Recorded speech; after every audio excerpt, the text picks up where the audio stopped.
জল্পনার অবসান ঘটিয়ে আজ আনুষ্ঠানিকভাবে দায়ের হল মামলা। রাজ্যের বিরোধী দলনেতা জিতেন্দ্র চৌধুরীর বিরুদ্ধে মামলা দায়ের হল মন্ত্রী সুধাংশু দাসের তরফে।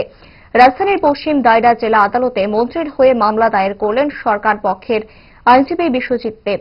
দায়ের হওয়া মামলার মূল বক্তব্য হচ্ছে 2025 সালের 10 অক্টোবর রাজ্যের বিরোধী দলনেতা জিতেন্দ্র চৌধুরী রাজ্যের মন্ত্রী সুধাংশু দাসের বিরুদ্ধে মিথ্যা অভিযোগ আনেন। মিথ্যাচারের পাশাপাশি মন্ত্রীর পরিবারের সদস্যদের নিয়েও অনাকাঙ্ক্ষিত মন্তব্য করেছেন। এই মিথ্যা অপপ্রচারে মন্ত্রীর ব্যক্তিগত সুনাম সহ পরিবারের সুনাম ক্ষুণ্ণ হয়েছে। জিতেন্দ্র চৌধুরীর উত্থাপিত বক্তব্য উদ্দেশ্য প্রণোদিত। মামলা দায়েরের পর আদালত প্রাঙ্গণে মন্ত্রীর তরফে আইনজীবী রাজু দত্ত সংবাদ মাধ্যমকে জানান,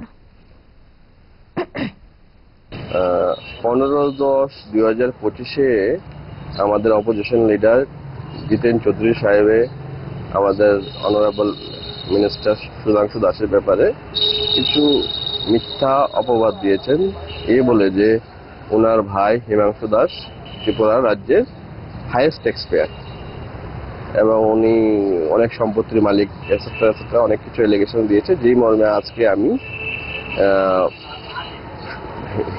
আমাদের সুধাংশু দাস স্যারের পক্ষে ওয়েস্ট আগরতলা ডিস্ট্রিক্ট কোর্টের যে পাবলিক প্রসিকিউটর বিশ্বজিৎ দেব আছেন, উনি অ্যাজ এ কমপ্লেনেন্ট একটা কমপ্লেন ফাইল করে আমাদের সেশন জাজ ওয়েস্ট ত্রিপুরা কোর্টে against the Jiten Chowdhury opposition leader, যে উনি যে প্রেস বিবৃতিটা দিয়েছেন, একটা মিথ্যা বিবৃতি দিয়েছেন এটার বিরুদ্ধে।